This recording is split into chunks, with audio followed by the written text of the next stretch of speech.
आज हम बात करेंगे कि गर्मी के दिनों में दस्त, उल्टी और पेट दर्द की समस्या सामान्य तौर पर सभी को बनी रहती है।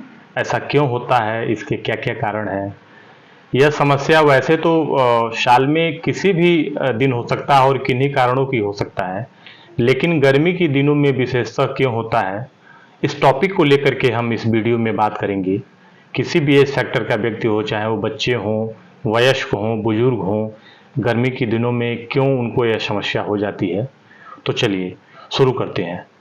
मैं आपका होस्ट धनंजय दुबे और आप देख रहे हैं आपका अपना YouTube channel medico and poetry with Dhananjay. देखिए, गर्मी के दिनों में सामान्यतः जो हमारे बॉडी का टेम्परेचर होता है वो काफ़ी अधिक बढ़ जाता है। सामान्यतः देखा जाता है कभी कभी जो आपका वातावरण का जो टेम्परेचर होता है वो 40 डिग्री सेल्सियस से अधिक हो जाता है। उस कंडीशंस में जो हमारे शरीर में जो ब्लड होता है वो उसका एक नॉर्मल फिनोमिना होता है कि वो बॉडी के टेम्परेचर को मेंटेन करने का प्रयास करता है। इसीलिए जो ब्लड का जो फ्लो होता है, रक्त का प्रवाह होता है, अधिकतर वह स्किन की तरफ जो ज़्यादा रहता है। इस वजह से हमारे इंटेस्टाइन को और स्टमक में पर्याप्त ब्लड नहीं पहुंच पाने की वजह से जो हम खाना खाते हैं उसकी पाचन क्रिया अच्छे से नहीं हो पाती है। एक तो ये कि इसका विशेष कारण है। दूसरा कारण है कि जो हमारे रेगुलर रूटीन में जो कुछ भी हम खाते हैं तो वो दरअसल खाना खराब हो चुका होता है टेम्परेचर अधिक होने के कारण की वजह से, और हम उसका सेवन कर लेते हैं किंतु उसमें स्मेल नहीं होता है तो हमें पता चल नहीं पाता है कि वो खाना ताज़ा है या ख़राब हो चुका है, लेकिन एक्चुअल में वो खाना जो है वो ख़राब हो चुका होता है। दूसरा कारण ये है। तीसरा जो कारण है कि गर्मी में अत्यधिक समय तक काम करने की वजह से हमें लू लग जाता है। तो यह गर्मी के दिनों में प्रमुख 3 कारणों की वजह से हमें दस्त की समस्या, उल्टी की समस्या और पेट में दर्द होने की समस्या बनी रहती है। तो सामान्यतः आपके पास यदि आप प्रैक्टिशनर हैं, प्रैक्टिस करते हैं, तो इस तरह के पेशेंट गर्मी के दिनों में आपके पास आते होंगे और यद्यपि आपने भी कभी इस तरह की समस्या का सामना किया होगा। तो चलिए समझते हैं कि इस तरह का पेशेंट यदि डॉक्टर के पास जाता है तो डॉक्टर द्वारा उसको क्या क्या ट्रीटमेंट दिया जाता है। जब पेशेंट डॉक्टर के पास जाता है तो 2 तरीके से इस समस्या का इलाज किया जाता है।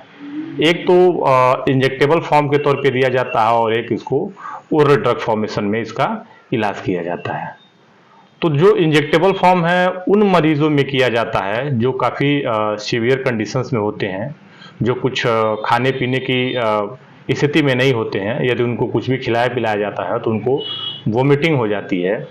तो उस कंडीशंस में उनको उल्टी को रोकने के लिए ओंडानसेट्रॉन, जो आपको मार्केट में इमिसेट या वोमिकाइन के नाम से केमिस्ट शॉप पे मिल जाएगा, या फिर आपका मेटोक्लोप्रामाइड पेरिनॉर्म इंजेक्शन जो है, जो मार्केट में आपको पेनाम के नाम से मिल जाएगा।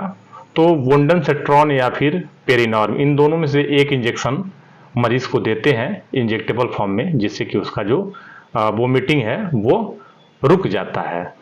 इसके बाद आप गैस को कंट्रोल करने के लिए आप पेंटाप्राजोल आईबी, जो पेंटा 40 के नाम से आईबी के नाम से मार्केट में आपको मिल जाता है, तो गैस के कंट्रोल के लिए पेंटा आईबी देते हैं। इसके साथ ही साथ यदि दस्त के रोकथाम के लिए, आपको दस्त साथ में है तो दस्त के रोकथाम के लिए आपको 100 ml की बोतल आती है इन्फ्यूज़न मेट्रोनिडाजोल या फिर ऑर्निडाजोल, 100 ml का पेशेंट को आप एज ए इन्फ्यूज़न उसको देते हैं। इन दोनों के अलावा आप सिप्रोफ्लॉक्सासिन भी आता है 100 ml का, तो आप मेट्रोनिडाजोल और निडाजोल या फिर सिप्रोफ्लॉक्सासिन 100 ml की इन्फ्यूज़न आती है, वो पेशेंट को आप देते हैं, जिससे कि पेशेंट का जो दस्त का जो फ्रीक्वेंसी है वो कम हो जाती है, काफ़ी हद तक रोकथाम मिल जाता है। इसके अतिरिक्त दस्त होने की वजह से आपके शरीर से जो पानी निकल जाता है, अधिक से अधिक पानी जो का होता है निकल जाता है, और आपके जो भी आपके शरीर में मौजूद जो विटामिन्स हैं, मिनरल्स हैं, वो निकल जाते हैं। आपकी बॉडी जो है डिहाइड्रेटेड हो जाती है और आप काफ़ी कमज़ोर हो जाते हैं, आपको थकान महसूस होती है। उसके लिए आपको आरएल की इन्फ्यूज़न दिया जाता है। तो इस कमी को पूर्ति करती है। शरीर में जो आपकी जो पानी की कमी है उसकी पूर्ति करने का कार्य करती है। आपको जो कमज़ोरी हुई है उसको पूर्ति करने का काम आरएल का पेशेंट को ड्रिप चढ़ाते हैं। इसके साथ पेट दर्द की समस्या है तो डाइसाइक्लोमिन का इंजेक्शन पेशेंट्स को देते हैं। तो यह तो है कोई कि इंजेक्टेबल फॉर्म में कैसे पेशेंट को ट्रीटमेंट किया जाता है। अब हम बात करते हैं कि ओरल ड्रग एडमिनिस्ट्रेशन जो है उस कंडीशंस में हम पेशेंट को डॉक्टर द्वारा क्या दिया जाता है, तो हम उसको भी समझ लेते हैं। तो उल्टी की रोकथाम के लिए आप ओंडासेट्रॉन या फिर मेटोक्लोप्रामाइड की टैबलेट दे सकते हैं। इसको आप सुबह शाम दे सकते हैं। तो ओंडासेट्रॉन के तौर पे आप वोमिकाइन टैबलेट दे सकते हैं, वोमिकाइन MD4 के नाम से आता है। और पेरिनार्म का इंजेक्शन तो आता ही आता है, उसका टैबलेट भी आता है, तो आप पेरिनार्म का टैबलेट दे सकते हैं पेशेंट्स को। इसके अलावा गैस्ट्राइटिस कंट्रोल करने के लिए आप एंटासिड्स का सिरप दे सकते हैं, जो आपको जनरली डाइजिन बेस्ट माना जाता है। इसके साथ ही साथ आप म्यूकेन जेल भी दे सकते हैं, अलजेल दे सकते हैं। और यदि कैप्सूल फॉर्म में लेना चाहते हैं तो ओमिप्राजोल डोमप्रिडोन कॉम्बिनेशन का दे सकते हैं, पेंटाप्राजोल डोमप्रिडोन दे सकते हैं, रेबिप्राजोल डोमप्रिडोन दे सकते हैं। इनमें से किसी एक का कैप्सूल आप दे सकते हैं। तो सिरप में से या कैप्सूल में से कोई एक आप पेशेंट्स को दे सकते हैं। इसके बाद जो आपका स्टमक पेन है उसको कंट्रोल करने के लिए डाइसाइक्लोमिन पैरासीटामॉल कॉम्बिनेशन का टैबलेट आप पेशेंट को दे सकते हैं, जो आपको ट्राइगांडी साइक्लोपाम के नाम से इजीली मिल जाता है हर केमिस्ट शॉप पे। यदि पेट दर्द की समस्या काफ़ी अधिक है तो उस समय डाइसाइक्लोमिन और मेफनेमिक एसिड कॉम्बिनेशन का मेडिसिन दे सकते हैं, जो ड्रोटिन के नाम से टैबलेट आता है, आप उसको दे सकते हैं। इसके अतिरिक्त हम समझ लेते हैं कि दस्त को कंट्रोल करने के लिए, दस्त का रोकथाम करने के लिए आप ओफ्लॉक्सासिन और निडाजोल कॉम्बिनेशन का टैबलेट आता है, जो जेनफ्लॉक्सोजेट के नाम से आपको मिल जाएगा। उसको सुबह शाम एक गोली लेने की सलाह दी जाती है। इसके साथ आपको लैक्टिक एसिड बैसिलस, जो शॉर्ट फॉर्म में हम LAB बोलते हैं, तो उसको जो स्पैरोलैक नाम से आपको हर केमिस्ट शॉप पे मिल जाएगा। तो 2-2 गोली आपको सुबह दोपहर शाम इसको लेने की सलाह दी जाती है। इससे आपको जो आपके दस्त की समस्या है उसमें काफ़ी हद तक रोकथाम मिल जाएगा।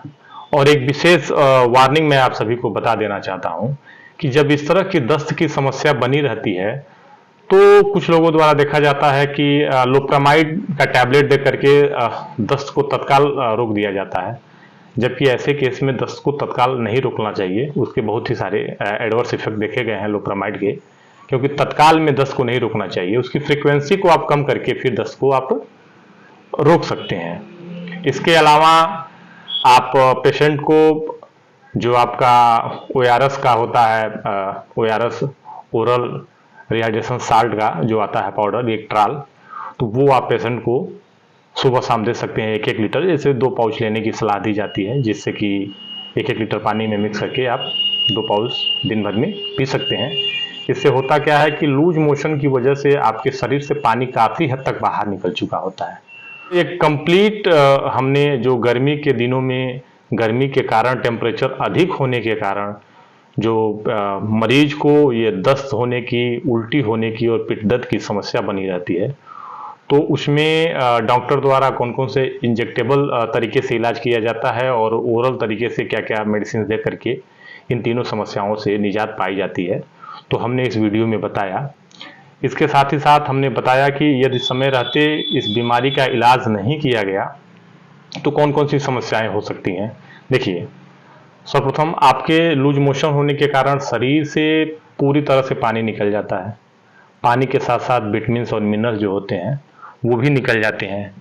इसके फलस्वरूप आपकी जो बॉडी होती है वो डिहाइड्रेटेड हो जाती है। मिनरल्स और विटामिन के बाहर होने की वजह से आपकी शरीर में कमजोरी उत्पन्न हो जाती है। आपके एनस द्वार होता है उसमें घाव बन जाता है। तो यदि समय रहते इसका इलाज नहीं किया जाता है तो कमजोरी की वजह से व्यक्ति की जान भी तक भी जा सकती है। इसलिए समय रहते इसका इलाज करना अति आवश्यक होता है। तो यदि आप हमारे इस चैनल पे पहली बार हैं और हमारा वीडियो या इन्फॉर्मेटिव लगा हो तो हमारे चैनल को सब्सक्राइब करके बेल आइकन को प्रेस करना न भूलें।